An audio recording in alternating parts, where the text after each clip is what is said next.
Welcome to the Genius Factory. Enjoy the video. In this video, I will explain how to make mushroom soup in Deepwoken.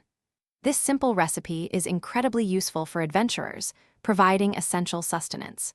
We will go through gathering the few ingredients, finding a suitable cooking spot, and then combining everything to create a warm, restorative meal.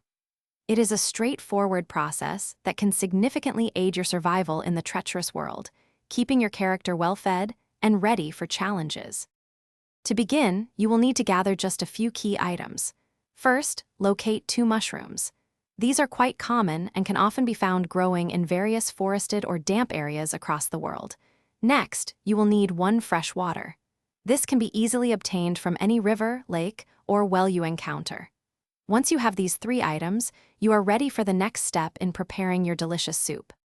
With your ingredients in hand, it is time to cook.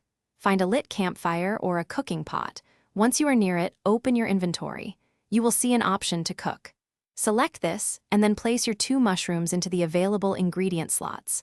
Follow this by adding your 1 fresh water. Confirm your selection, and the cooking process will begin, transforming your raw ingredients into a hearty soup. Once cooked, your mushroom soup is ready to be consumed. This nourishing meal offers several benefits. It will restore a substantial amount of your character's hunger, keeping you energized for your adventures. Additionally, it provides a small, immediate boost to your health, helping you recover from minor scrapes. Simply select the soup from your inventory and use it. Enjoy the warmth and sustenance it brings to your journey. Thanks for watching. If you found this helpful, don't forget to like and subscribe.